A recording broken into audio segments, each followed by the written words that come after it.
Esta semana el Ministerio Público archivó una investigación en contra de la presidenta Dina Boluarte y la ex fiscal de la Nación, Patricia Benavides, por el delito de cohecho. ¿Cuáles son las consecuencias? Vamos a conversarlo aquí en Prueba de Fuego. Soy Jorge Rodríguez, me acompaña el doctor Andy Carrión, abogado penalista. Doctor Carrión, bienvenido. Muy buenas noches, Jorge, gracias por la invitación. ¿La presidenta Dina Boluarte se ha librado ya de este tema o más adelante, si se encuentran evidencias, podría abrirse el caso?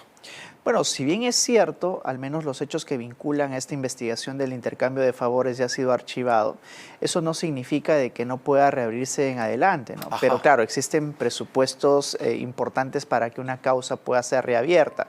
El transcurso del tiempo puede ameritar, por ejemplo, de que se encuentre un indicio o una evidencia adicional que pueda ameritar de que el caso se reabra. Eso al menos en las investigaciones que son archivadas en la propia Fiscalía. Pero son, digamos, más probables las investigaciones que son archivadas en el Congreso de la República, es decir, más probabilidades de que se reabran, porque la misma Fiscalía podría insistir, terminando este periodo legislativo, con una denuncia, pero ya cuando la propia presidenta no se encuentra dentro del ejercicio de sus funciones y también cambia el legislativo, porque recordemos que finalmente es una decisión política la del archivo en cuanto a aquellas que son archivadas por el Congreso de la República. Definitivamente. Hay que recordar que esto nace a raíz de una versión de Jaime Villanueva, ex asistente de la ex fiscal de la Nación, Patricia Benavides, quien señaló que Benavides y la presidenta Dina Boluarte se reunieron, correcto, y concertaron una suerte de intercambio de favores. ¿Cuál ha sido ya el punto flojo? Porque el argumento de la fiscal de la Nación, Delia Espinosa, es que en la práctica no se han encontrado pruebas sustentables. Ese es el problema cuando muchas de las investigaciones solo se abren con la versión de un postulante a colaboración eficaz. En este caso Villanueva. En este caso Villanueva. Recordemos de que las declaraciones de Villanueva han abierto múltiples investigaciones. No solamente han ameritado abrir investigaciones en contra de la presidenta de la República, sino también en contra de fiscales, en contra de ciertos altos funcionarios, hasta en contra incluso de ciertos abogados que tuvieron influencias digamos, en el Ministerio Público con determinados fiscales. Eso está bien para iniciar una investigación, pero alguien que se somete a un procedimiento de colaboración eficaz, Jorge, también tiene que aportar las evidencias que sustentan sus dichos. Claro, y ese es el principal inconveniente, porque a veces se anuncian con bombos y platillos, ¿verdad?, que el colaborador señaló a tal persona que recibió una coima o hubo un intercambio de favores, pero a la hora de la verdad, es decir, cuando ya en la Fiscalía se encuentra en curso la investigación, ya no basta el dicho de un colaborador. Tiene que probarlo. Tiene que probarse. La Fiscalía tiene que encargarse de recabar también por su lado las evidencias que certifiquen lo que el colaborador ha señalado. Y además de que si es un colaborador y no muestra las pruebas necesarias, pues ya se genera incredibilidad en la propia Fiscalía que lleva adelante su colaboración. Y el problema que surge ahora en contra del colaborador es primero que no accede a esa colaboración y que se le puedan abrir las investigaciones de las cuales él intentaba archivar precisamente a raíz de su colaboración. Sin embargo, el doctor Capuñay, abogado de Jaime Villanueva, ha dicho que Villanueva todavía tiene muchas cosas que decir sobre la presidenta Dina Boluarte, lo dijo aquí en Prueba de Fuego, y que incluso parte de ese contenido ya lo tiene en sus manos el Ministerio Público, que podría abrir nuevas carpetas. Y tendrían que aportar ya todas las pruebas de una vez, porque recordemos de que existe ya una norma que antes no estaba vigente y que el Congreso recién ha tomado cartas en el asunto de que hay un plazo perentorio para que un colaborador se someta a un procedimiento de colaboración. Recordemos de que en el caso Odebrecht, por ejemplo, Jorge, pues ellos años y años iban aportando o dosificando, para utilizar el término más exacto, información a la Fiscalía, que luego que salía una información, pues yo decía, bueno, me olvidé de esto, pues sí, también voy a colaborar, ¿verdad?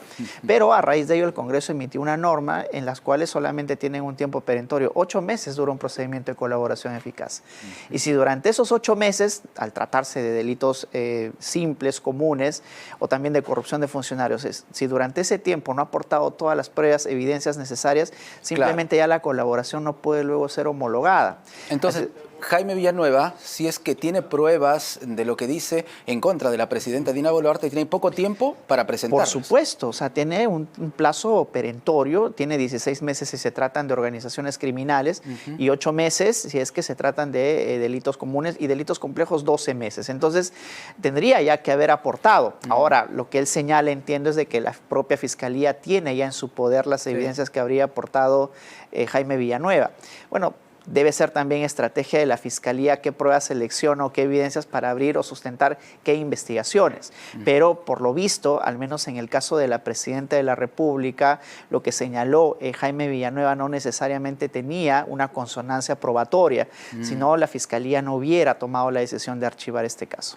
Sin embargo, la situación de este caso y de otros, cuando hablamos de investigaciones en contra de la presidenta, se encuentran en este momento literalmente en manos del Tribunal Constitucional por la demanda competencial que ha presentado precisamente el Ejecutivo. ¿Qué puede pasar? Luz Pacheco, la presidenta del Tribunal Constitucional, ha dicho que vamos a saber la respuesta, el voto, correcto, antes de que se inicie mayo. En pocas palabras, ya mismo. ¿Qué podemos esperar los peruanos? Bueno, la demanda competencial se inició precisamente a raíz de las múltiples investigaciones que tenía en curso la Presidenta de la República, Dina Boluarte. Tanto en el gobierno de Vizcarra como en el gobierno de Pedro Castillo, digamos, no se había cuestionado ello, porque la interpretación de la Fiscalía había variado. Al inicio, recordemos de que los alcances del artículo 177 de la Constitución, aquella que señala que solo se puede acusar a un presidente bajo determinadas circunstancias. Claro, ese artículo que blinda a la figura presidencial. Que blinda la figura presidencial había sido 117. El 117, perdón, había sido interpretado de manera muy restrictiva. Es decir, un presidente no podía ser investigado en el ejercicio de sus funciones. Pero luego esa interpretación se fue flexibilizando. Sí, se abrían investigaciones, pero simplemente se suspendían hasta que el presidente deje el ejercicio del cargo. Y luego ya se sustentó la idea interpretativa a partir de las múltiples investigaciones que abrió precisamente Patricia Benavides en contra de Pedro Castillo, de que incluso un presidente en ejercicio de sus funciones podía ser investigado. Y es más, eso fue avalado por la propia Corte Suprema, porque en uno de los recursos que se presentó, la Corte Suprema dijo, ni siquiera el presidente de la República está por encima de la ley. Y claro, ahora vino el gobierno de Dina Boluarte y de pronto algunos que defendieron esa idea en el gobierno de Pedro Castillo cambiaron de posición.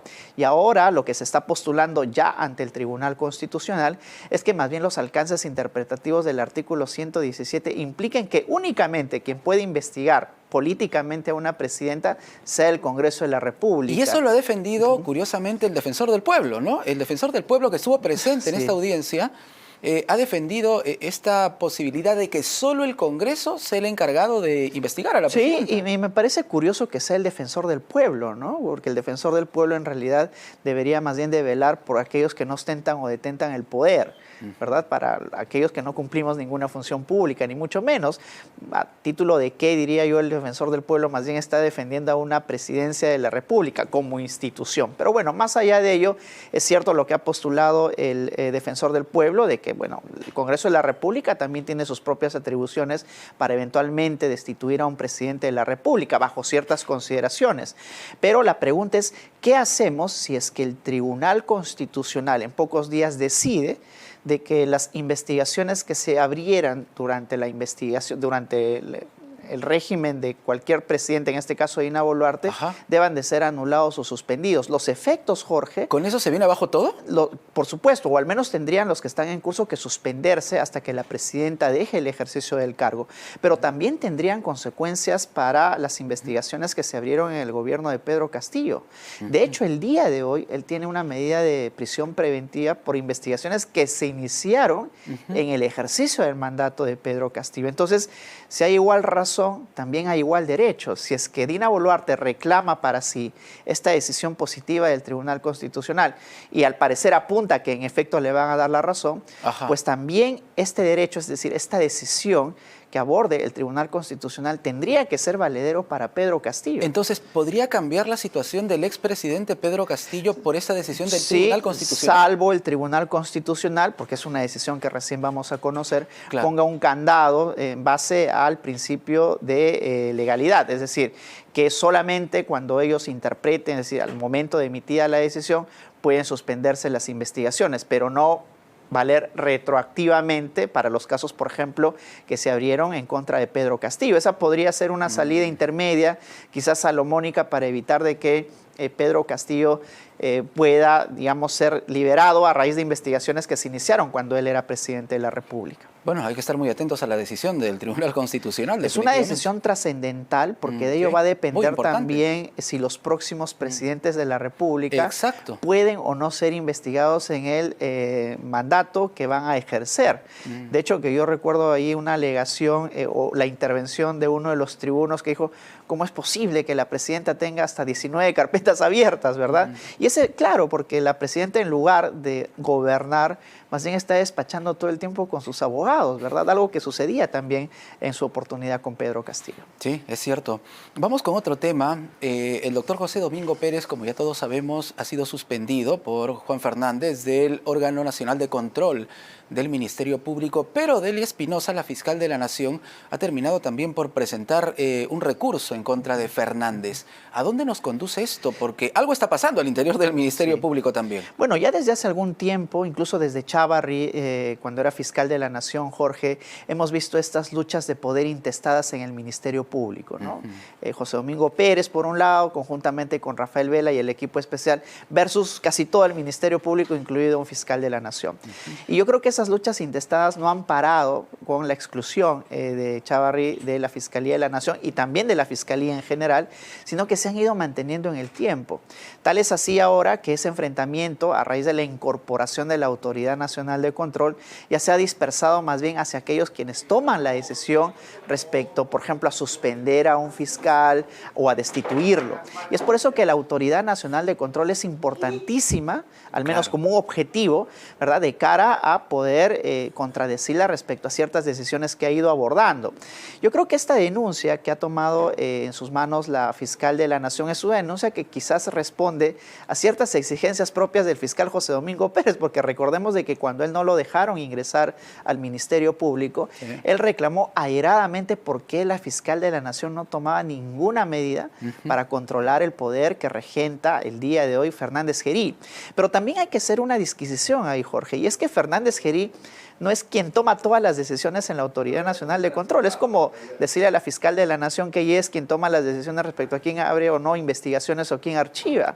Claro. Él dirige la institución, pero son otros fiscales los que toman la decisión. Finalmente, quien suspendió al fiscal José Domingo Pérez no fue Fernández Gerí, sino fue una fiscal encargada de ese caso. Sí, claro. Y de hecho la apelación incluso que él ya ha presentado va a ser dilucidada por otra fiscal y no por Fernández Gerí. Y llamó la atención porque el doctor José Domingo Pérez, y lo dijo también aquí en ese mismo sillón en Prueba de Fuego, dijo que él no había sentido el respaldo de la fiscal de la Nación, Delia Espinosa, durante esta gestión.